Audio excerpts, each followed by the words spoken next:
Hello and welcome to the class. मैं रवि मिश्रा आप सभी के साथ, और आज से हम लोग स्टार्ट करने जा रहे हैं क्लास 10th साइंस सीरीज।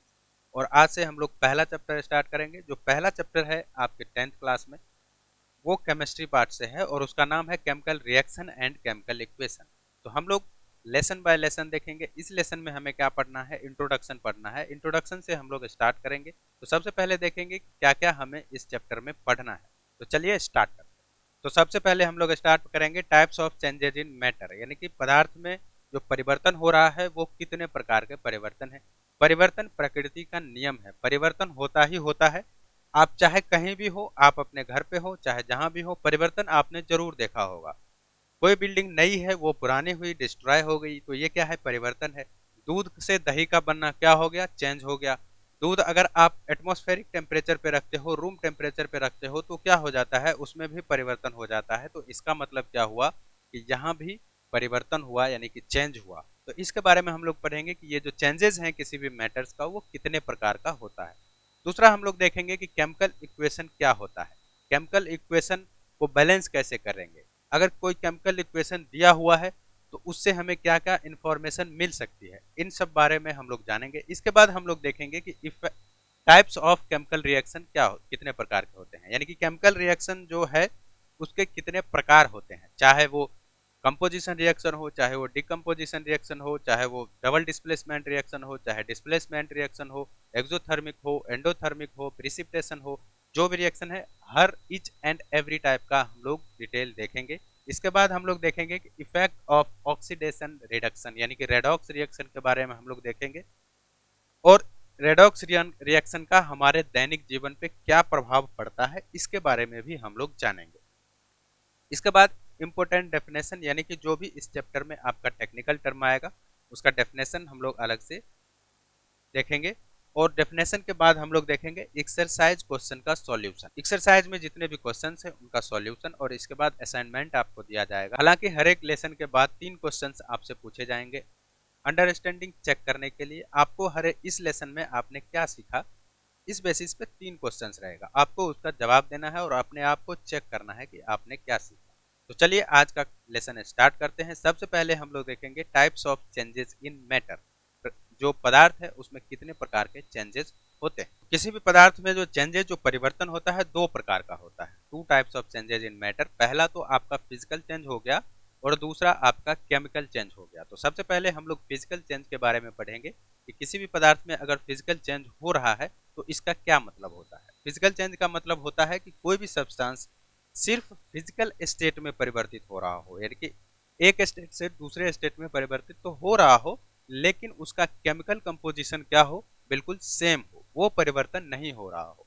यानी कि without undergoing a chemical change in chemical composition. Chemical composition में बिना चेंज हुए फिजिकल स्टेट में चेंज हो गया तो वो फिजिकल चेंज कहलाता है। फिजिकल चेंज में क्या होता है, सिर्फ physical properties of matter change होता है, केमिकल नेचर उस सब्सटेंस का चेंज नहीं होता है।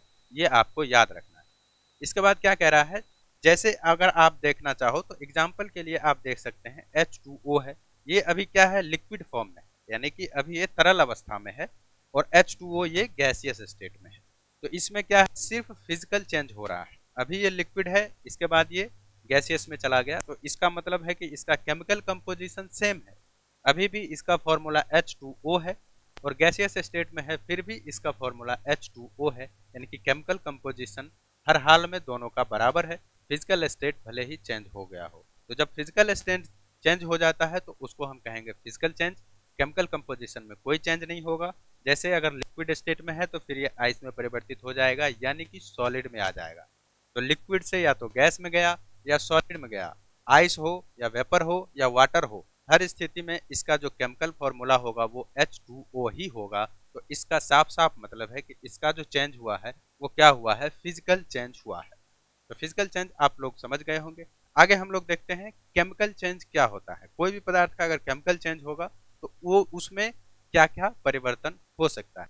तो केमिकल चेंज में क्या होता है, केमिकल चेंज में फिजिकल स्टेट में परिवर्तित होता है और केमिकल कंपोजिशन भी चेंज हो जाता है। जैसा कि फिजिकल चेंज में हो रहा था, सिर्फ फिजिकल स्टेट परिवर्तित हो रहा था, लेकिन इसमें क्या होगा कि substance react with another undergo change in chemical composition, chemical composition में चेंज हो जाएगा। ये change in physical properties as well as chemical properties, यानी कि फिजिकल प्रॉपर्टीज में तो चेंज होगा ही होगा, साथ साथ किसमें होगा, केमिकल प्रॉपर्टीज ऑफ मैटर में भी चेंज हो जाएगा। और हमें जो मिलेगा, we get new substance with new chemical composition, हमें जो सब्सटेंस मिलेगा वो नया केमिकल कंपोजिशन के साथ मिलेगा, क्योंकि जो चेंज हो रहा है वो केमिकल चेंज हो रहा है। और केमिकल चेंज हो रहा है तो इसका मतलब क्या है, इसका मतलब ये है कि इसमें फिजिकल स्टेट में परिवर्तित होगा और साथ साथ केमिकल कंपोजिशन में भी परिवर्तन हो जाएगा। इसके बाद अब ये क्या कह रहा है, ये कह रहा है कि केमिकल रिएक्शन में क्या होता है, रीअरेंजमेंट ऑफ एटम्स होता है जो उस रिएक्शन में भाग ले रहे हैं। किसी भी रिएक्शन में अगर मान लीजिए कि कार्बन और ऑक्सीजन भाग ले रहा है तो सिर्फ उसका रीअरेंजमेंट हमें प्रोडक्ट में देखने को मिलेगा। तो यही कह रहा है कि only rearrangement of atom takes place in a chemical reaction, chemical reaction में जो भी एटम्स पार्ट ले रहे हैं, भाग ले रहे हैं, उनका रीअरेंजमेंट हमें देखने को मिलता है केमिकल रिएक्शन में। तो आइए हम इसका कुछ एग्जाम्पल देखें। तो सबसे पहले हम लोग देखेंगे कि केमिकल चेंज में क्या हो रहा है कि ये हाइड्रोजन मॉलिक्यूल्स है और ये ऑक्सीजन मॉलिक्यूल्स है। इसका अरेंजमेंट, अभी ये जो रिएक्टेंट है जो हमारा लेफ्ट हैंड साइड रहता है उसको हम लोग बोलते हैं रिएक्टेंट, और जो हमारा राइट हैंड साइड रहता है उसको हम लोग बोलते हैं प्रोडक्ट। तो ये हमारा हो गया रिएक्टेंट। रिएक्टेंट का मतलब है कि कोई भी अगर रिएक्शन हो रहा है तो उसमें जो भी सब्सटेंस है वो चेंज होने के लिए जा रहा, यानी कि कोई भी सब्सटेंस अगर चेंज होने के लिए जा रहा है तो इसका मतलब क्या हुआ, वो हो गया रिएक्टेंट, और वो लिखाएगा लेफ्ट हैंड साइड में। और प्रोडक्ट क्या होता है, तो प्रोडक्ट होता है कि जो सब्सटेंस चेंज हो चुका हो, न्यू सब्सटेंस जो हमारा तैयार होगा वो हमारा हो जाएगा प्रोडक्ट। तो इसमें रिएक्टेंट क्या है, इसमें रिएक्टेंट है hydrogen molecule and oxygen molecule, और प्रोडक्ट क्या है, तो वाटर का मॉलिक्यूल। तो इसमें हम लोग देख रहे हैं कि हाइड्रोजन का जो यहाँ अरेंजमेंट है ये कुछ और है, और यहाँ पे जो अरेंजमेंट है ऑक्सीजन के साथ ये कुछ और है, ऑक्सीजन का जो है ये कुछ और है। लेकिन क्या है, लेकिन हर स्थिति में हमारा एटम बस हाइड्रोजन और ऑक्सीजन ही है, कोई तीसरा एटम इसमें इंटरफेयर नहीं कर रहा है। तो इसका मतलब क्या हुआ कि जो हमारा एटम रिएक्टेंट में है वही रीअरेंज होकर प्रोडक्ट में हमारा आ गया है। दूसरा आप देख सकते हैं कि कार्बन एटम है, और कार्बन एटम के साथ साथ ये क्या है, ऑक्सीजन मॉलिक्यूल्स है। फिर ये दोनों भी क्या होगा, रिएक्शन होने के बाद रिएक्ट होके कार्बन डाइऑक्साइड बनता है, तो इसका फिर अरेंजमेंट क्या हो गया, चेंज हो गया। ऑक्सीजन का अरेंजमेंट यहाँ पे कुछ और है, ये फिर यहाँ रीअरेंज हो गया है, कार्बन इन दोनों के बीच में बॉन्ड बना रहा है। तो rearrangement of atoms takes place in reaction, इसका यही मतलब हुआ। इसका मतलब हुआ कि कोई भी तीसरा एटम हमारे रिएक्शन में नहीं आ सकता है, जो रिएक्टेंट में है बस प्रोडक्ट हमारा उसी से बनना चाहिए, ये आपको याद रख। तो आगे हम लोग देखेंगे कि अगर केमिकल रिएक्शन हो रहा है तो हमें कैसे पता चलेगा कि हो रहा है, उसका कुछ ऑब्जर्वेशन है, यानी कि कुछ ऑब्जर्वेशन है जिससे आपको पता चलेगा कि यहाँ पे केमिकल रिएक्शन हो रहा है या नहीं हो रहा है। तो उन ऑब्जर्वेशन को हम लोग देखेंगे। तो ये कुछ ऑब्जर्वेशन है जो डिटरमाइन करते हैं कि केमिकल रिएक्शन हो रहा है या नहीं हो रहा है। जैसे मान लीजिए पहला आपका क्या है, चेंज इन स्टेट। अगर अवस्था में परिवर्तन हो रहा है, स्टेट में परिवर्तन हो रहा है, तो इसका मतलब क्या हो रहा है, केमिकल इक्वेशन हो रहा है। पहला चेंज इन स्टेट, इसमें जैसे मान लीजिए ये हाइड्रोजन है और हाइड्रोजन के साथ क्या है, ऑक्सीजन है, और दोनों ही हाइड्रोजन और ऑक्सीजन गैसियस स्टेट में है। और जो लेकिन हमारा जो वाटर है, यानी कि वाटर का जो मॉलिक्यूल है ये H2O, ये किस में है, लिक्विड स्टेट में। तो चेंज इन स्टेट हो रहा है, ये गैसियस फॉर्म में है, ये लिक्विड फॉर्म में है। तो इसका मतलब क्या हुआ, यहाँ पे केमिकल रिएक्शन हो रहा है। क्यों हो रहा है, क्योंकि स्टेट में परिवर्तन हो रहा है। दूसरा आपका क्या कह रहा है, दूसरा कह रहा है कि फॉर्मेशन ऑफ प्रिसिपिटेट, यानी कि अगर अवक्षेप बन रहा हो, प्रिसिपिटेट मतलब अवक्षेप, कोई भी रिएक्शन हो रहा है और प्रिसिपिटेट बन रहा है, तो इसका मतलब क्या है कि केमिकल रिएक्शन हो रहा है। जैसे आप देख सकते हैं कि जैसे पोटेशियम आयोडाइड है और इसको लेड नाइट्रेट के साथ अगर हम रिएक्ट करवाते हैं तो पोटेशियम नाइट्रेट बनता है और लेड आयोडाइड का येलो प्रिसिपिटेट बनता है। तो येलो प्रिसिपिटेट बन रहा है, इसका मतलब क्या हो रहा है कि ये केमिकल रिएक्शन हो रहा है। ये हमारे कुछ ऑब्जर्वेशंस हैं। आगे कुछ और हैं, उनको हम लोग देखते हैं। तो अगला आपका क्या कह रहा है, अगला कह रहा है कि इवोल्यूशन ऑफ गैस, यानी कि गैस का उत्सर्जन हो रहा हो, गैस निकल रहा हो, तो फिर भी इसका मतलब हम लोग समझेंगे कि केमिकल रिएक्शन हो रहा है। जैसे आप ये रिएक्शन देख सकते हैं, जिंक और डाइल्यूटेड सल्फ्यूरिक एसिड को ये दोनों जब रिएक्ट हो रहा है तो क्या हो रहा है, जिंक सल्फेट और हाइड्रोजन गैस निकल रहा है, यानी कि हाइड्रोजन गैस का इवोल्यूशन हो रहा है। तो इसका मतलब क्या हो रहा है कि केमिकल रिएक्शन हो रहा है। ये सारे ऑब्जर्वेशंस हैं जो डिटरमाइन करता है कि केमिकल रिएक्शन हो रहा है या नहीं हो रहा है। तो इन सब में कोई भी एक हो रहा हो तो इसका मतलब केमिकल रिएक्शन हो रहा है। अगला है चेंज इन टेम्परेचर, यानी कि टेम्परेचर में परिवर्तन हो रहा है तो फिर भी केमिकल रिएक्शन हो रहा है। चेंज इन टेम्परेचर का मतलब क्या हुआ, या तो टेम्परेचर बढ़ रहा है या टेम्परेचर घट रहा है। तो दोनों स्थिति में अगर टेम्परेचर बढ़ रहा हो तो एक्सोथर्मिक रिएक्शन हो गया, टेम्परेचर घट रहा हो तो एंडोथर्मिक रिएक्शन हो गया। ये हम लोग आगे पढ़ेंगे, लेकिन फिलहाल आप ये जानिए कि टेम्परेचर अगर परिवर्तित हो रहा है तो हम समझेंगे केमिकल रिएक्शन हो रहा है।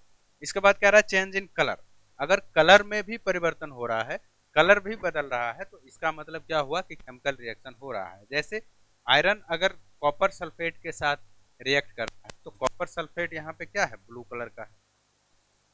रिएक्शन के बाद क्या होगा, ये जो फेरस सल्फेट है ये ग्रीन कलर का हो जाएगा। ये रिएक्शन हुआ फेरस सल्फेट और प्लस कॉपर, तो फेरस सल्फेट क्या हुआ, ग्रीन कलर का, ये है ब्लू कलर का, तो ब्लू से ग्रीन में क्या हो गया, परिवर्तित हो गया, यानी कि चेंज इन कलर हो रहा है। तो इसका मतलब क्या है कि इसका मतलब रिएक्शन हो रहा है।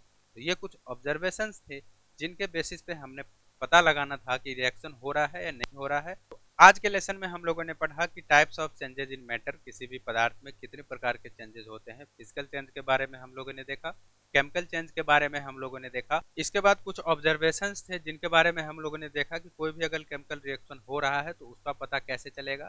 तो चाहे वो चेंज इन कलर हो, चेंज इन टेम्परेचर हो, इवोल्यूशन ऑफ गैस हो, चेंज इन स्टेट हो, इन सारी बातों को हम लोगों ने देखा कि इसकी वजह से हमें पता चलेगा कि केमिकल रिएक्शन हो रहा है या नहीं हो रहा है। अगले लेसन में हम लोग देखने वाले हैं कि केमिकल इक्वेशन क्या होता है। कोई भी केमिकल इक्वेशन अगर हमें दिया हुआ है तो उसको हम बैलेंस कैसे करेंगे, और कोई भी केमिकल इक्वेशन अगर हमें दिया हुआ है तो उससे हमें क्या क्या इंफॉर्मेशन मिल सकती है, और कोई भी केमिकल इक्वेशन को लिखने के लिए क्या क्या अनिवार्य तत्व हैं, एसेंशियल एलिमेंट्स हैं। इन सब चीज़ों को हम लोग अगले लेसन में देखने वाले हैं। तो चलिए आज के लिए इतना ही, मिलते हैं नेक्स्ट लेक्चर में। तब तक के लिए धन्यवाद, टेक केयर, बाय बाय।